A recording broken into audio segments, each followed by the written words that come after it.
The black dot is the Mount of Olives. That is the story where the story today happened.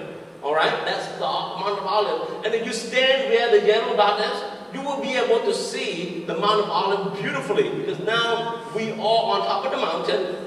Right in between is the Kidron Valley. Kidron Valley, the valley is deep down there. Even the city of David is lower. So we are standing on the top of the mountain where the Caiaphas house, the high priest's house is, where the upper room is, and overlooking the city of David, overlooking the Kidron Valley, and we see the beautiful Mount of Olives. And look, the next picture, and that is where the Mount of Olives is. Look at the next picture.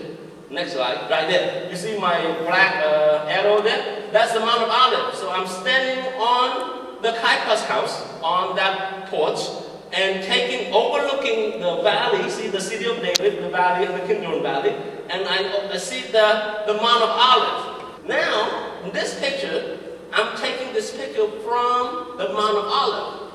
Now we walk onto the Mount of Olives, and on top of the Mount of Olives, we look back into the temple, right? So when we look into the temple, that you see the wall, and you see the temple. And right now, the temple is the Dome of the Rock, right? It's the Muslim shrine where they go for, every year, the pilgrimage that they want to go there. Now, when we were on the top of the mountain, Mount of Olives, in the foot of the hill, you will see the Garden of Gethsemane. Beautiful garden. And this garden now, this is a picture from Lisa, this garden we have now 8 olive trees. There used to be 9, but one died and they removed it. Now 8, and 8 of them, they are about 3,000 years old.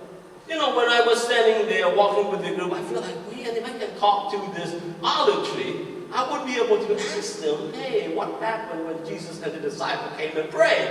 And the next picture, you will see this picture. I took it from not so good grade on the pixel. I took it from my iPad. But what I want you to see is, you see, this is the garden, and on the where I circle the black there, the black circle, that is the roof of the church. What church is it? This church. Next slide. That is the church of the All Nation. This church is Church of All Nation, built and constructed by one of the most famous architecture, Antonio Belushi, who was very, very famous, and he wanted to bring everybody of all nations to come together. So different denominations put money together and build this place. And they built this church over a place where they believe Jesus was praying. Remember, Jesus led the disciples from the garden, from a little further from like a stone throw away, right? And he was praying on a piece of rock. And so they built this church on that piece of rock where they believe Jesus was praying. So this is what inside the church is. Go inside the church, you walk inside the church, you feel like it's in the evening. It is dark, there's not so much light, and if you look up, you will see the constellations, you will see all the stars and all that stuff, right? And where the people congregate, that is where the stone is. And the stone look like this. Right there. You see where my black arrow there? That piece of stone right there? That's how they believe. It's believed that Jesus was praying on that stone. Next to the picture, that is the picture of, on the ceiling there, you will see the picture of Jesus, right, sitting on that stone and praying. And that's the picture of Lisa. See, at night, in that room, there's no light, so it's very hard to take a good picture. Unless you really have good setup, like bring camera crew with great lighting to take picture, to get a good picture. But this is what I really want you to see here, the picture of Jesus really laying on a stone, pouring his heart out to God, crying, knowing what was going to happen to him in the next few hours. That he will be arrested, that he will be betrayed, that he will be tortured, that he will be hung on the cross, that all these things are going to happen to him, and it's going to be so difficult. It's going to be so hard. Can you imagine what would happen to you? What would you do if you know that in a couple of hours, bad things are going to happen to you? Suffering is going to happen to you. Are you going to run away from it? Are you going to prepare yourself, whatever it takes, you're going to fight against the suffering? Or are you going to be like, you know what? Whatever tough suffering happened, God have made this for me, I'm going to take it. How would you decide? At this time, at this moment, Jesus came to God and Jesus cried out. Jesus took his disciples to come to the olive garden, to the Gethsemane, and he wanted them to pray. And he said to them, pray that you may not enter into temptation. I mean, this is big time of life, right? Jesus knew that he was going to be tempted again. We are going through life, right? So many times there's all these baits. Are you going to take it? Temptation is happening in life. Are you going to resist the temptation? Are you going to resist against all the wickedness? Or are you going to allow the temptation to take you? It's like a story, right? And Jesus is saying, look, you got to pray, man, because otherwise temptation will get you. It's very difficult. We are mere human beings. There is limitation in us. We need this higher power, the power of prayer to help us to go through this time. It's going to be hard for me and for many of you too. They will come and arrest you. For sure they will kill me. I don't know what will happen to you. But will you give out? Or will you still hang with me? Pray, friends. How many times do we pray? We're going through hard times. We throw fit, we throw tantrum. We don't even care. Sometimes we know that what we are doing is wrong, but we still do it. We don't even want to change. Why? Why? We know it's wrong. But that is me, a human being. And God is saying, me too, friends. I need God. Even me. Me and the Father are one. I and the Father are one. But I still need the Father. I still need God. And this is what happened. He said, Father, if you are willing, remove this cup away from me. And you are asking, wait. If Jesus is God, why agony? Why crying out to God? He knows that he will win. He knows that the veil will be torn apart, that the light will pierce through, that hallelujah will happen. He knows that he eventually will come back to life. He knows that God wins, but why is he agonizing? And the answer is because now you are seeing Jesus as a human being. He is fully God and fully human. He is teaching us that, look, we are human beings. We are going through this too. There are times that is so difficult and we want God to move it away from us. When you are praying to Jesus, you are praying to a God who understands what you are going through. A God who can hug you and cry with you and show his sympathy to you because he knows what it is going on. You know, you don't want to talk to somebody who don't understand the situation, don't you?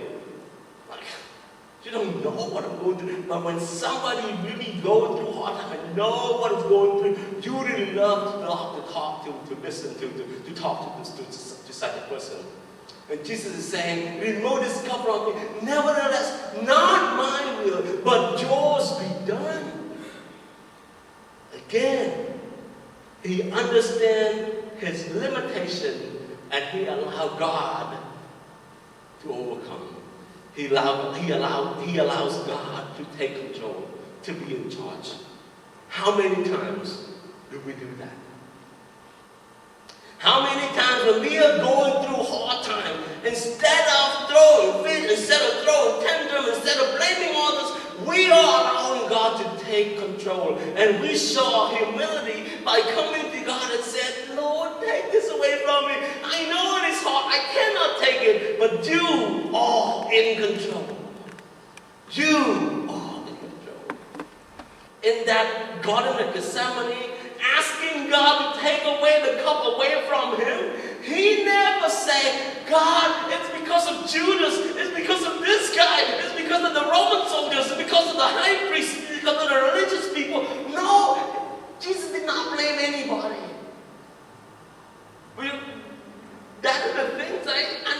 temptation that we have, any bad thing that happened to us, we don't really take it, but we blame others. We cannot take or bear the responsibility. We cannot play with the cause that we have in our hands, but we just keep blaming others. It's because of them. It's because of them we point fingers. And is that going to help? It's going to make the situation even worse. Jesus didn't even blame others. Jesus come back, get up, and saw his disciple was sleeping. And he said, guys, why are you sleeping? Why are you sleeping? Rise and pray. Oh, that speaks to me too. Sometimes we are sleeping. We take it for granted. It's okay. Nothing's happening. I can do this. It's gonna be over. I don't have to take responsibility. I don't have to do it. Jesus is saying, guys, come on. Get up and pray. So that you may not enter into temptation. Repetition, repetition, repetition. What do you learn from this?